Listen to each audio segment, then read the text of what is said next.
time has run. The Honorable Ndindi, Nyoro, member for Kiharu. Thank you very much, Mr. Speaker, for this opportunity. And I want to support Honorable Sakwa Bunyasi on the transparency in far as borrowing and public debt is concerned. And Mr. Speaker, my thought is that we should actually elevate the authority into a commission, because we need a standalone institution that is totally independent. And I say so because, Mr. Speaker, our country is currently indebted in a way that is unsustainable. Mr. Speaker, comparatively, our nation, our African peers, and even beyond Africa, our economy and our country is in red. We have also seen commentaries across the world in terms of the indebtedness of our nation. And therefore, this is a matter that is out there, and Mr. Speaker, it pinches more to us as Kenyans. Mr. Speaker, we have actually borrowed beyond the legal limits as a country. This House has set a limit of 9 trillion Kenya shillings insofar as the domestic and the foreign debt combined is concerned. And Mr. Speaker, it was very embarrassing sitting here and listening to pedestrian arguments from some of the people who actually hold even positions of leadership in this House, who, Mr. Speaker, clearly do not know the condition of the debt in this country, have no correct figures, and therefore they do not even understand the role on which they hold in terms of leading this House. Mr. Speaker, the current debt in this country is a whopping 11.7 trillion Kenya shillings. And Mr. Speaker, therefore, that is even beyond what we have said here in Parliament. I say so because when you see at the data and look at the data as reported by the Central Bank of Kenya, it is in excess of 8.4 trillion, Mr. Speaker. But the debts that are guaranteed to SOEs, that is the state-owned enterprises, parastatals, and other government agencies, Mr. Speaker, they exceed 3.4 trillion. And Mr. Speaker, in the economic terms, in the economic angle, there is no other way to treat those debts other than loading them over to be part of the national public debt. Mr. Speaker, just last year, our country was actually forced by the IMF to be clear in terms of the actual debt in this country. And by around that time, Mr. Speaker, that is when we actually realized that our debt has not been including a very serious component, that is the guarantee by GOK to SOEs and other parastatals. Mr. Speaker, how do you treat a debt, for example, that is owed by a water company, let's say in Rwanda, in Busia, in Murang'a, in Mombasa? These water companies are government entities, and any debt they borrow, Mr. Speaker, the guarantor is the government of Kenya. In the event, and in the many events that they do not, are not able to pay, Mr. Speaker, that debt is loaded over to be part of the national debt. And therefore, Mr. Speaker, our current debt is actually over 110% debt to GDP ratio. That is in excess massively of the over 70-something% that is reported here by the Treasury, Mr. Speaker, which is an actual lie. Mr. Speaker, a Kenyan citizen, even a child born today, is indebted to a tune of 255,000, what is called debt per capita. Every Kenyan, Mr. Speaker, is indebted, let me repeat, to a tune of 255,000. When President Kibaki retired, Mr. Speaker, that debt per capita was just around 48,000 per every Kenyan. And therefore, Mr. Speaker, we can see the trajectory. Let me give the actual statistics because I had some other pedestrian ones. And Mr. Speaker, anyone can go to the CBK website. You can find out that when President Kibaki retired, the debt load in this country, the debt portfolio, the combined domestic and foreign, was around 1.8 trillion.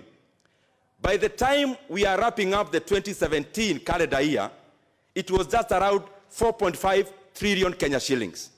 And therefore, the net borrowing in the first year of this regime was just around 2.7 trillion, Mr. Speaker. Mr. Speaker, from the handshake time, and these are the facts, from 2018 to date, that debt has accumulated to 11.7 trillion. And therefore, the net debt in the handshake era is actually 7.2 trillion Kenya shillings. Mr. Speaker, what you are asking, where is this money? We can't see it, we cannot trace it. I also heard some other people, Mr. Speaker, in this House, referencing other economies like Japan. And I want to respond with the real Japan. Mr. Speaker, I agree with those who are bringing or entertaining the arguments that countries borrow. And they said Japan. Actually, the actual Japan debt to GDP ratio is around 237%, which I agree is beyond the 100% of Kenya. But Mr. Speaker, that is so pedestrian, because there are issues that we must look at very closely when we are talking about the issue of public debt. Number one is cost. Japan, Mr. Speaker, Japanese government is paid to borrow. What do I mean? The 10-year yield of a Japanese bond, Mr. Speaker, Japanese government bond, is actually negative earning, Mr. Speaker. And therefore, the government of Japan is actually paid to borrow. The same equivalent, the 10-year bond of the government of Kenya, is in excess of 13%. And therefore, Mr. Speaker, there is actually nothing to compare. Number two, there is something called Forex. Most of our debt that is foreign is dollar denominated. Mr. Speaker, our country has got over 5 trillion of foreign debt. Anytime there is a variation of only 1% of dollar to Kenya shilling, Mr. Speaker, our debt portfolio increases by over 50 billion.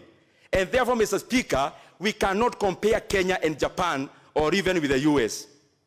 But more importantly, there is something called net borrowing.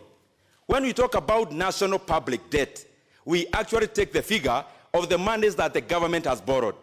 In retrospect, Mr. Speaker, our country, Kenya, lends to no one. We only borrow. And I'm actually using the same site of Japan. The Japanese government, yes, they have borrowed in excess of 237%. But, Mr. Speaker, they have lent more money outside than they have borrowed. Actually, Japan is the highest net lender to the US government. And therefore, Mr. Speaker, the Japanese government actually makes money in borrowing to lend. And therefore, there is no comparison also there. Mr. Speaker, let me give you a citation of how much our country has borrowed and how much a proportion can actually do to the livelihood of the Kenyan people. The 7.2 trillion is borrowed by this regime from the handshake era. Mr. Speaker, just half of that, just around 3.56 trillion, can do the following. And I want the Kenyan people to listen carefully. The president always talks about the 10,000 kilometers of road tarmacked by this regime. If we actually double the 10,000 kilometers to 20,000 kilometers at a rate of 60 million, when we have even put in a cut for the brokers, 60 million per kilometer, that's around 1.2 trillion, Mr. Speaker. The Kenya National Bureau of Statistics gives us the data that Kenya has got 12 million households. When President Kibaki retired, 2 million of those had connection to electricity. Mr. Speaker, connecting the 10,000 remaining to electricity without even the government subsidy, and therefore we put it at 35,000, that is 350 billion, Mr. Speaker. If you are to connect the other 10,000 households to safe drinking water at 10 million households, Mr. Speaker, at 50,000 per household, that is around 500 billion, Mr. Speaker. If we are to build a level 5 hospital in every constituency in Kenya, that is 290 billion. Forget about the Tibet, Mr. Speaker. If we are to build a university of 1 billion Kenya shillings, if we add on even the SGR, Mr. Speaker, of 350 billion, that comes to below 3.5 trillion, Mr. Speaker. And therefore, Mr. Speaker, what this borrowing has been perpetuating is something called development corruption. This government, led by those people in the highest offices, have captured our economy. Let me cite, for example, this expressway here. During President Kibaki's era, this expressway was to cost just around 25 billion. Currently, it's costing in excess of 80 billion, Mr. Speaker. Where is this money going? to pockets of some people. Let me also cite the SGR. We spent over 400 billion Kenyan taxpayers' money.